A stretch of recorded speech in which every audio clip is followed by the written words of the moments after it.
بسم اللہ الرحمن الرحیم۔ پچھلے لیکچرز میں ہم نے مرکب ناقص کو پڑھا تھا، پھر اس کی اقسام پڑھ رہے تھے۔ تو مرکب ناقص کی ایک قسم ہم نے پڑھ لی ہے، مرکب اضافی، کہ جس میں ایک شے کی نسبت دوسری شے کی طرف کی جاتی ہے۔ آج کے سبق میں ہم مرکب ناقص کی ایک اور قسم پڑھیں گے جس کا نام ہے مرکب توصیفی۔ تو سب سے پہلے اس کی تعریف پڑھ لیتے ہیں کہ مرکب توصیفی کی تعریف یہ کی جاتی ہے کہ وہ مرکب ناقص جس میں دوسرا لفظ پہلے لفظ کی کوئی اچھائی یا برائی کو بیان کرے۔ مرکب توصیفی اس مرکب ناقص کو کہتے ہیں کہ جس میں دو لفظ تو کم از کم ضرور ہوں گے، کیونکہ مرکب بنتا ہی کم از کم دو الفاظ سے ہے۔ تو جس میں دو لفظ ہوں اور جو دوسرا لفظ ہے وہ پہلے لفظ کی اچھائی یا برائی، اچھی صفت یا بری صفت کو بیان کرے، تو ایسے مرکب ناقص کو کہ جس میں دوسرا لفظ پہلے لفظ کی اچھائی یا برائی بیان کرے اور بات پوری سمجھ نہ آ رہی ہو، ایسے مرکب ناقص کو مرکب توصیفی کہا جاتا ہے۔ مرکب توصیفی جہاں پر بھی ہوتا ہے اس کے کم از کم دو اجزاء ضرور ہوتے ہیں۔ ایک وہ جز ہوتا ہے کہ جس کی اچھائی یا برائی بیان کی جا رہی ہوتی ہے، اور ایک وہ جز ہوتا ہے، وہ لفظ ہوتا ہے کہ جو اچھائی یا برائی بیان کر رہا ہوتا ہے۔ یعنی ایک وہ لفظ ہوتا ہے کہ جس کے بارے میں یہ بتایا جا رہا ہوتا ہے کہ اس میں اچھی صفت ہے یا بری صفت ہے، اور ایک وہ لفظ ہوتا ہے کہ جس کے ذریعے سے ہم پہلے والے لفظ کی اچھائی یا برائی کو بیان کرتے ہیں۔ تو جس مرکب ناقص میں جس لفظ کی اچھائی یا برائی بیان کی جا رہی ہو اس لفظ کو موصوف کہا جاتا ہے، اور جس لفظ کے ذریعے اچھائی یا برائی کو بیان کیا جا رہا ہو اس لفظ کو صفت کہا جاتا ہے۔ یعنی پہلے جز کو موصوف کہا جاتا ہے اور دوسرے جز کو صفت کہا جاتا ہے۔ موصوف معنی جس کی اچھائی یا برائی بیان کی جا رہی ہو، اور صفت معنی جس کے ذریعے ہم اچھائی یا برائی کو بیان کریں۔ تو عربی میں پہلے موصوف آتا ہے اور بعد میں اس کی صفت آتی ہے۔ یعنی پہلے وہ جز آتا ہے جس کی اچھائی یا برائی بیان کی جا رہی ہو یا اچھائی یا برائی بیان کرنا مقصود ہو، وہ پہلے آتا ہے، اور جس لفظ کے ذریعے اچھائی یا برائی کو بیان کیا جائے وہ جز بعد میں آتا ہے۔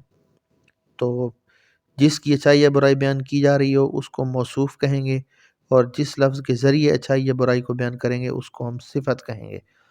مثال کے طور پہ رجل عالم یا امرأۃ عالمۃ۔ اب رجل عالم اس کا مطلب ہے عالم مرد۔ اب رجل اس کا معنی ہے مرد، عالم کا معنی ہے علم والا۔ اب یہ علم والا ہونا ایک اچھائی ہے، تو اس عالم کے ذریعے رجل کی اچھائی کو بیان کیا جا رہا ہے۔ امرأۃ عالمۃ میں عالمۃ کے ذریعے امرأۃ عورت جس کا معنی ہے اس کی اچھائی کو بیان کیا جا رہا ہے۔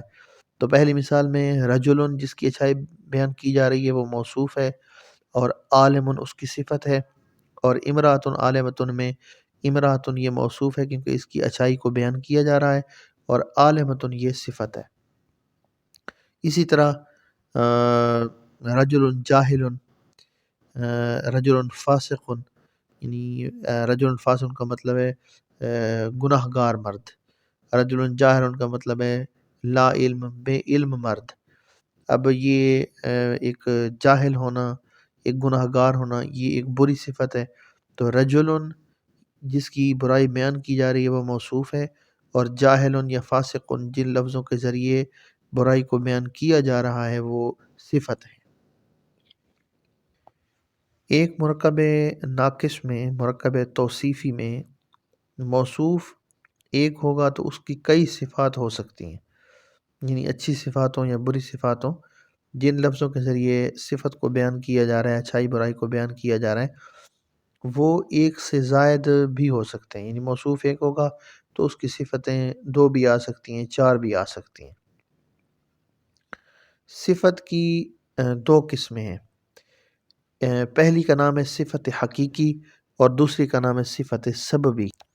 صفت حقیقی کی تعریف یہ کی جاتی ہے کہ ایسی صفت کہ جو اپنے موصوف کی ذات میں موجود اچھائی یا برائی کو بیان کرے، یعنی ایک لفظ جس کے ذریعے اچھائی یا برائی بیان کی جا رہی ہے تو وہ اپنے موصوف کی ذات میں موجود اچھائی یا برائی کو بیان کرے تو یہ صفت حقیقی کہلاتی ہے۔ مثال کے طور پہ جیسے ابھی مثالیں گزری ہیں، رجل عالم، تو جو عالم ہے یہ ایسا لفظ ہے کہ جو اپنے موصوف رجل کی ذات میں موجود اچھائی کو بیان کر رہا ہے۔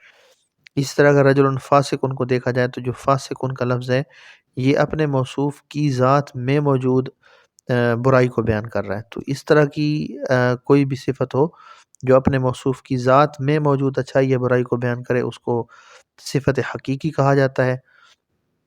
اور ایسا لفظ کہ جو اپنے موصوف کی ذات میں موجود اچھائی یا برائی کو بیان نہ کرے بلکہ اپنے موصوف کے ساتھ تعلق رکھنے والے کی اچھائی یا برائی کو بیان کرے تو ایسی صفت کو صفت سببی کہا جاتا ہے۔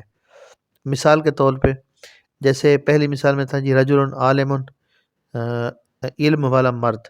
اب اگر یوں کہا جائے کہ رجل عالم ابوہ ہو، کہ ایسا مرد کہ جس کا باپ عالم ہے، تو اب علم والا ہونا یہ بذات خود مرد کی صفت نہیں ہے بلکہ مرد کے ساتھ تعلق رکھنے والی جو ذات اس کا باپ ہے اس کی اچھائی کو بیان کر رہا ہے۔